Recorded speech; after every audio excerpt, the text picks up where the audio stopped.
ನಮಸ್ಕಾರ ವೀಕ್ಷಕರೇ, ನ್ಯೂಸ್7ಗೆ ಸ್ವಾಗತ. ನಾನು ರೀಟಾ. ಕನ್ನಡ ಸಾಹಿತ್ಯ ಕ್ಷೇತ್ರಕ್ಕೆ ಸೇವೆಯನ್ನು ಸಲ್ಲಿಸಿರುವ ಅಮೂಲ್ಯವಾದ ಸೇವೆಯನ್ನು ಪರಿಗಣಿಸಿ ಕರ್ನಾಟಕ ಸಾಹಿತ್ಯ ಅಕಾಡೆಮಿಯು 2023ನೇ ಸಾಲಿನ ವರ್ಷದ ಗೌರವ ಪ್ರಶಸ್ತಿಯನ್ನು ನಾಡಿನ ಹಿರಿಯ ಜಾನಪದ ವಿದ್ವಾಂಸರು ಹಾಗೂ ಚಿಂತಕರಾದ ಶ್ರೀಯುತ ಡಾಕ್ಟರ್ ಶ್ರೀರಾಮ್ ಇಟ್ಟಣ್ಣವರ್ ಅವರಿಗೆ ಬೀಳಗಿ ತಾಲೂಕಿನ ಕಾರ್ಯನಿರತ ಪತ್ರಿಕಾ ಸಂಘಟನೆಯವರು ಸನ್ಮಾನಿಸಿದರು. ಇದೇ ಸಂದರ್ಭದಲ್ಲಿ ಶ್ರೀರಾಮ್ ಇಟ್ಟಣ್ಣವರು ಉದ್ದೇಶಿಸಿ ಮಾತನಾಡಿದರು.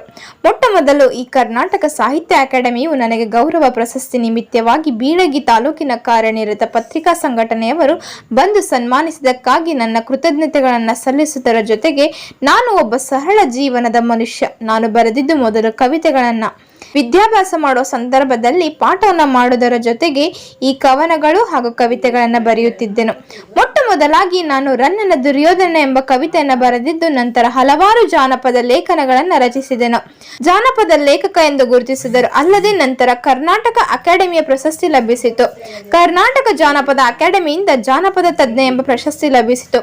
ಬಯಲಾಟ ಅಕಾಡೆಮಿಯಿಂದ ಪುಸ್ತಕ ಪ್ರಶಸ್ತಿ ಲಭಿಸಿತು ಎಂದು ನಿಮ್ಮ ಪ್ರೀತಿ ಪ್ರೇಮ ವಾತ್ಸಲ್ಯ ಕೂಡ ಹೀಗೆ ಇರಲಿ ಎಂದು ಮಾತನಾಡಿದರು. ಇದೇ ಸಂದರ್ಭದಲ್ಲಿ ಸರೋಜಾ ಇಟ್ಟಣ್ಣವರ್ ಹಾಗೂ ಕರ್ನಾಟಕ ಕಾರ್ಯನಿರತ ಪತ್ರಕರ್ತರ ಸಂಘದ ತಾಲೂಕು ಅಧ್ಯಕ್ಷ ಸುಭಾಷ್ ರಾಠೋಡ್, ಗೌರವಾನ್ವಿತ ಅಧ್ಯಕ್ಷರು ಕಿರಣ್ ಬಾಳಗೋಳ್, ಜಾನಪದ ಪರಿಷತ್ ಜಿಲ್ಲಾಧ್ಯಕ್ಷ ಹಾಗೂ ಪತ್ರಕರ್ತರಾದ ಡಿಎಂ ಸಾಹುಕಾರ್, ಆನಂದ್ ಜಡಿಮಠ್, ರವಿ ಗಚ್ಚಿನ್ಮನಿ, ಕಾಶಿನಾಥ್ ಸೋಮನ್ಕಟ್ಟಿ, ಕಿರಣ್ ನಾಯ್ಕರ್, ಚನ್ನಬಸು ಚಲವಾದಿ, ತಿಪ್ಪಣ್ಣ ಚಲವಾದಿ, ಸಂತೋಷ್ ಕಳ್ಳಿಮನಿ, ಬಸವರಾಜ್ ಭಾವಿ, ಹನುಮಂತ್ ಬುರ್ಲಿ, ಪ್ರಸನ್ನ ನರಗುಂದ್, ಪ್ರಕಾಶ್ ಸುನಗಾರ್, ಬಿಮು ಯಡಹಳ್ಳಿ, ರಿಯಾಜ್ ಅಹಮದ್ ಅತ್ತಾರ್ ಹಾಗೂ ಇನ್ನು ಅನೇಕರು ಉಪಸ್ಥಿತರಿದ್ದರು. ವರದಿ ಅಜಿತ್ ಚಿಗ್ರನವರ ಜೊತೆ ನ್ಯೂಸ್7 ಬೀಳಗಿ. ಅದು ಮಿಸ್ಲೈನ್ ಒಳಗೆ ಪ್ರಿಂಟೂ ಆಗಿತ್ತು. RPT ಕಾರ್ಯದೊಳಗೂ ಕೂಡ ನಗೆಗೆ ನಾಚಿಕಿಲ್ಲ ಅನ್ನುವಂಥದ್ದು ಒಂದು ಬರೆದಿದ್ದೆ.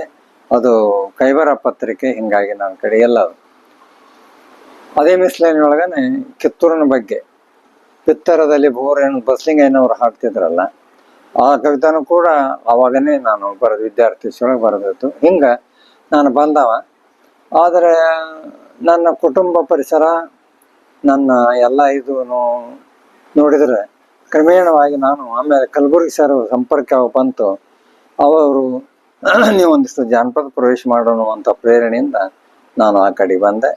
ನನ್ನನ್ನು ಈಗ ಜಾನಪದ ಲೇಖಕ ಅಂತಾನೆ ಎಲ್ಲರೂ ಗುರ್ತ ಮಾಡ್ತಾರೆ.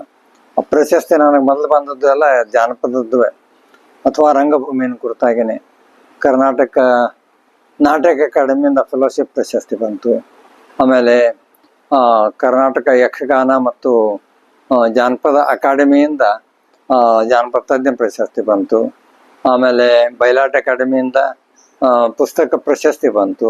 ಹಿಂಗೆ ಅವೆಲ್ಲ ಬಂದು. ಆದರೆ ಇದು ವಿಶೇಷ ಏನು ಅಂತಾರ, ಇಡೀ ಸಮಗ್ರ ಸಾಹಿತ್ಯವನ್ನು ಕುರಿತಾಗಿ ನೋಡಿಕೊಂಡು ಸಾಹಿತ್ಯ ಅಕಾಡೆಮಿ ಇರಲ್ಲ, ಈ ಆಯ್ಕೆಯೊಳಗೆ ನಂದು ಕೂಡ ಒಂದದೆ ಎನ್ನುವಂಥದ್ದು.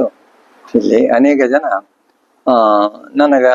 ನನ್ನ ಗುರುಗಳಾಯಿತು, ಆಮೇಲೆ ನಮ್ಮ ಕುಟುಂಬ ಪರಿಸರ ಆಯಿತು, ಆಮೇಲೆ ಬೀಳಿಗೆಯ ನೆಲದ ಪರಿಸರ, ಯಾದವಾಡದ ನೆಲದ ಪರಿಸರ, ಇವೆಲ್ಲ ನನಗೆ ಪ್ರೇರಣೆ ಮಾಡಿಕೊಟ್ರು. ವಿಶೇಷವಾಗಿ ನಮ್ಮ ಕೌಟುಂಬಿಕ ಪರಿಸರ ಏನಿದೆ, ಒಬ್ಬ ಲೇಖಕ ಬೆಳಿಬೇಕು ಅಂತಂದ್ರೆ ಅವ್ನು ನಿಶ್ಚಿಂತಾಗಿ ಬರಲಿಕ್ಕೆ ಬಿಡಬೇಕಾಗ್ತದೆ. ಆ ದೃಷ್ಟಿಯಿಂದ ಪ್ರೋತ್ಸಾಹವನ್ನು ಕೊಡಬೇಕಾಗ್ತದೆ. ಸರೋಜ ಆಯಿತು, ನಿರಂಜನ ಆಯಿತು, ವಿಜು ಆಯಿತು, ಇವರೆಲ್ಲ ನನಗೆ ಹಾಗೆ ನಿಶ್ಚಿಂತಾಗಿ ಬರಲಿಕ್ಕೆ ಆಸ್ಪತ್ರೆ ಕೊಟ್ಟರು ಅಂತ ತಿಳ್ಕೊಂಡು ನಾನು ಈ ಮಟ್ಟಕ್ಕೆ ಬಂದಿದ್ದೀನಿ. ಆ ದೃಷ್ಟಿಯಿಂದ ಇಲ್ಲಿ ನನ್ನ ವಿಶೇಷ ಏನು, ಹಿಂದೆ ST ಪಾಟೀಲ್ರು ಒಂದು ಮಾತು ಕೇಳಿದ್ರು, ನಾನು ಬೀಳಿಗೆಗೆ ತಂದು ಬಿಟ್ಟವ್ರು. ಅವ್ರ ಶಿಫಾರಸಿನ ಮೂಲಕ ನಾನು ಇಲ್ಲಿ ಬಂದೆ. XMP ಅವರು ಭಾಳ ಕ್ಲೀನ್ ಹ್ಯಾಂಡೆಡ್ ಗಾಂಧಿವಾದಿ. ಅವರು ಕರ್ಕೊಂಡು ಇಲ್ಲಿ ಬಿಟ್ಟರು. ನೋಡಪ್ಪ, ಮತ್ತು ಸಣ್ಣ ಊರು ಹಾಕದ ಇನ್ನೊಟ್ಟು ಎಲ್ಲಾರ ದೊಡ್ಡ ಜಾಗ ನೋಡ್ಲೇನು ಅಂತ ತಿಳ್ಕೊಂಡು ಅಂದ್ರೆ ಯೂನಿವರ್ಸಿಟಿ ಲೆವೆಲ್ ಅಥವಾ ದೊಡ್ಡ ಪದವಿ ಕಾಲೇಜ್ ನೋಡುವ. ಅಷ್ಟೊತ್ತಾಗಡ ನಾನು 2-3 ಕಡೆ ಇಂಟರ್ವ್ಯೂ ಹೋಗಿ ಬಂದಿದ್ದೆ, ಎಲ್ಲೂ ನಾನು ಸೆಲೆಕ್ಟ್ ಆಗಲಿಲ್ಲ. ನಾ ಹಂಗ ಹೋಗವ, ಅವ್ರ ಅಕ್ಕ ಪಕ್ಕ ಆಯಿಲ್ ಏನು ಇದ್ದಿದ್ದೇ ಇಲ್ಲ. ಆದ್ರಷ್ಟೇ ನನಗೆ ಎಲ್ಲೂ ಏನು ಸೆಲೆಕ್ಟ್ ಆಗಲಿಲ್ಲ. ಆದ್ರೆ ಈ ಒಂದು ಮಾತು ನಾನು ಹೇಳಿದೆ, ನೀವೇನು ಸಾಧಿಸಬೇಕು ಅಂತ ತಿಳ್ಕೊಂಡು ಅನ್ನೋದನ್ನ ನಾನು ಬೀಳಿಗೆಯೊಳಗನ ಸಾಧಿಸ್ಬೋದು, ಎಲ್ಲಿದ್ರೂ ಸಾಧಿಸ್ಬೋದು. ನನಗೆ ಊರು ಚಲೋ ಅನ್ನಿಸ್ತದೆ, ಇಲ್ಲೇ ಉಳಿದು ಬಿಡ್ತೀನಿ, ಯಾಕೆ ಸುಮ್ಮನೆ ಮತ್ತೊಬ್ಬರು ನೀವು ಬಾಯಿ ತೆರಿಬೇಡ್ರಿ, ನಾನು ಬಾಯಿ ತೆರೋದಿಲ್ಲ ಅಂತ ತಿಳ್ಕೊಂಡು ಹೇಳಿದೆ. KPSC ಒಳಗೆ ಒಬ್ಬ ಮೆಂಬರ್ಗೆ ಹೇಳಿದ್ರು. ಅವ್ರು ಹೇಳಿದ್ರು ಕೂಡ ಅದು ಆಗಲಿಲ್ಲ. ಮುಂದೆ ಆ ಮನುಷ್ಯನ ಕರೆಸ್ಕೊಂಡು ಸಿಕ್ಕಂಗೆ ಬೇದ್ ಕಳಿಸಿದ್ರು. ಇನ್ನು ಮೇಲೆ ದಯವಿಟ್ಟು ಯಾರಿಗೂ ಹೇಳಕ್ ಹೋಗ್ಬೇಡ್ರಿ ಅಂತ ತಿಳ್ಕೊಂಡು ನಾ ಹೇಳ್ಬಿಟ್ರೆ ಅವ್ರಿಗೆ. ಆಮೇಲೆ ನಾ ಅಂತೂ ಮುಂದೆ ಯಾವ ಇಂಟರ್ವ್ಯೂಗೂ ಹೋಗಲಿಲ್ಲ, ಅಂತೂ ಇಲ್ಲೇ ಉಳಿದೆ. ಈ ಜನರ ಪ್ರೀತಿ ಸಹಕಾರ ನನ್ನ ಬರವಣಿಗೆ ಪ್ರೇರಣೆಯಾಗಿದೆ. ಆ ದೃಷ್ಟಿಯಿಂದ ಇಲ್ಲಿ ಯಾಕಂದ್ರೆ ಒಬ್ಬೊಬ್ಬ ಸಾಹಿತಿಗೆ ಏನೋ ಒಂದು ಬದ್ಧತೆ ಬೇಕಾಗ್ತದೆ. ಆಮೇಲೆ ಬದುಕನ್ನು ಕುರಿತು ಧನಾತ್ಮಕವಾದಂಥ ಯೋಚನೆಗಳು ಬರಬೇಕಾಗ್ತದೆ. ಆ ದೃಷ್ಟಿಯಿಂದ ಅಂಥ ಆಲೋಚನೆಯನ್ನು ಮುಂದಿಟ್ಟುಕೊಂಡು ನನ್ನ ಸಾಧ್ಯ ಆದಷ್ಟರ ಮಟ್ಟಿಗೆ ನಾನು ಬರಿತಾ ಬಂದೆ. ಈಗ ಅಂತಹ ಪ್ರಶಸ್ತಿಗಳು ಬರ್ಲಿಕ್ಕತ್ತೇವೆ.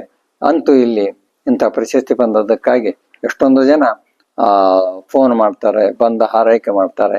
ಆ ರೀತಿಯೊಳಗ ನೀವು ಬಂದು ಪ್ರಶಸ್ತಿ ಬಂದದ್ದಕ್ಕೆ, ಗೌರವ ಪ್ರಶಸ್ತಿ ಬಂದದ್ದಕ್ಕೆ ಸನ್ಮಾನ ಮಾಡಿದಿರಿ. ನಿಮಗೂ ಕೂಡ ನಾನು ಕೃತಜ್ಞತೆ ಹೇಳಿ ನನ್ನ ಮಾತುಗಳನ್ನು ಮುಗಿಸ್ತೇನೆ.